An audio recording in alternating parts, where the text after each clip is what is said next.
राहुल गांधी ने बड़ी साजिश का पर्दाफाश करने की धमकी दे डाली है। राहुल गांधी का दावा है कि उनके पास ऐसा एटम बम है जो फटा तो चुनाव आयोग कहीं नहीं दिखेगा।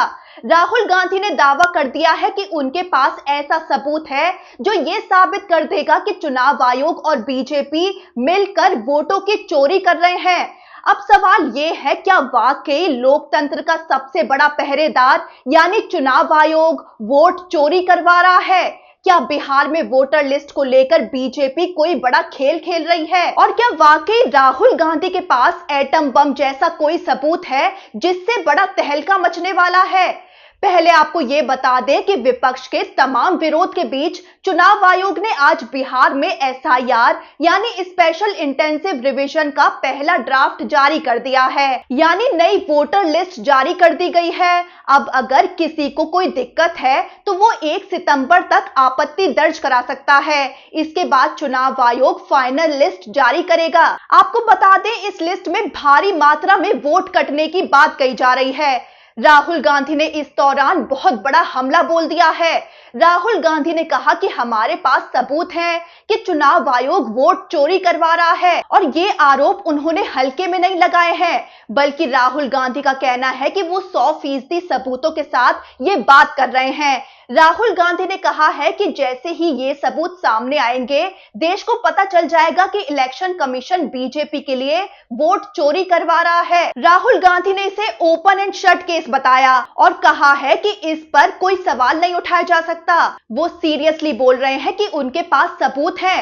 राहुल गांधी बेहद आक्रामक लहजे में बोल उठे कि हमारे पास एटम बम है और ये फटेगा तो चुनाव आयोग हिंदुस्तान में कहीं नहीं दिखेगा। इतना ही नहीं, राहुल गांधी ने धमकी देते हुए कहा कि जो भी इसमें शामिल है, चाहे ऊपर हो या नीचे, यहां तक कि अगर कोई रिटायर भी हो गया है तो हम उसे छोड़ेंगे नहीं। राहुल गांधी भड़के कि ये देशद्रोह है, हम उन्हें ढूंढ कर निकालेंगे।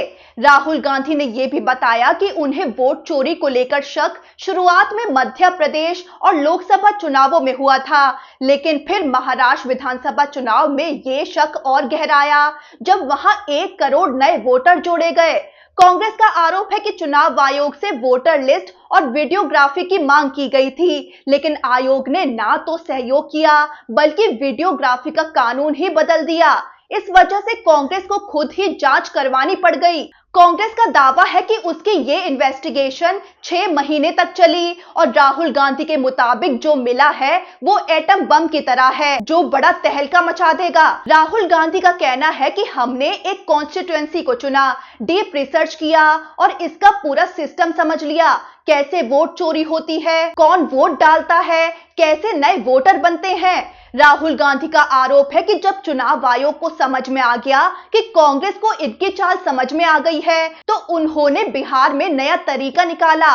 एसआईआर यानी मतदाता सूची पुनरीक्षण यानी वोटर लिस्ट को ही बदलने की प्लानिंग कर ली गई। राहुल गांधी का अब आरोप है कि बिहार में चुनाव आयोग वोटर डिलीट करके नई वोटर लिस्ट बनाएगा। वो आगे बोले कि लेकिन हम चुनाव आयोग को ब्लैक एंड व्हाइट में दिखाएंगे कि कैसे और कहां चोरी होती है। राहुल गांधी ने कहा है कि कर्नाटक में इसका खुलासा किया जाएगा। वहीं राहुल गांधी के इन बयानों पर इलेक्शन कमीशन ने तीखी प्रतिक्रिया दी है। आयोग ने कहा है कि राहुल गांधी के आरोप बेबुनियाद, आधारहीन और गैर जिम्मेदाराना हैं। आयोग ने यह भी कहा है कि राहुल गांधी अब उनके कर्मचारियों को धमकाने पर उतर आए हैं और ये दुर्भाग्यपूर्ण है। आयोग ने अपने सभी कर्मियों से अपील भी की है कि वो इन आरोपों पर ध्यान न दें और निष्पक्षता व पारदर्शिता से अपना काम करते रहें। तो एक तरफ राहुल गांधी चुनाव आयोग पर अब तक का सबसे बड़ा हमला बोल रहे हैं, एटम बम जैसे शब्दों का इस्तेमाल कर रहे हैं, तो दूसरी तरफ चुनाव आयोग इन आरोपों को झूठा, गैर जिम्मेदार बता रहा है। अब इससे बड़ा सवाल ये है कि राहुल गांधी के पास ऐसा कौन सा सबूत है और कब वो जनता के सामने इसे पेश करेंगे।